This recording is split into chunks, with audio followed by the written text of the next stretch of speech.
everybody, Carolyn Caldwell here from Caldwell Evolution with day 23 of 30 tips in 30 days how to get stuff done.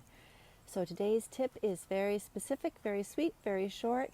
Carry a notebook. If you don't already, I really encourage you to consider finding one notebook, use it, and carry it with you all the time.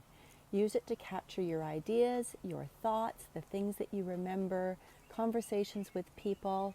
You can always transfer from that to your goals, wishes, and dreams list and your things to do list, but carry it with you all the time. You know, I often think that professional organizers are essentially just looking for ways to make things easier for themselves, and this is definitely one of them for me. When I started carrying a notebook, I didn't have to keep remembering everything that I thought of. I could just write it down and then I could forget about it because I knew it was in the notebook.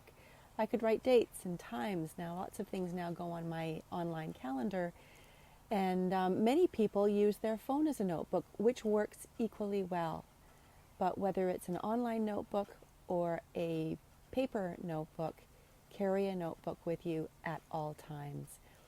I prefer a paper notebook, partially because I like to get something that speaks to me, something with a fun cover that's going to make me feel inspired every time I take it out of my handbag, which is another item. Make sure that if you're a woman, that the notebook is small enough to fit in your handbags, and if you're a guy, make sure that that notebook fits into whatever it is that you use to carry your stuff around, probably a knapsack or maybe a man purse or something like that. Anyways, if you don't take anything else away from these 30 days, one would be carry a notebook, the other one would be to-do list, but we'll get to that a little bit later. So carry a notebook, find one that you can use and hang on to and carry it everywhere with you, and write your stuff down. So that's it for today. Now it's a little bit earlier in the evening. The birds aren't really around for dinner, plus it's been storming. So I don't know if I can turn this around and you can have a look at the garden here. Yeah, my friends aren't here. I've got lovely flowers, but I don't have any friends today. Nope, they're all hiding from the wind which just picked up. Well, maybe tomorrow. So stay well, everybody. I hope this has been helpful, and I look forward to seeing you tomorrow. Bye now.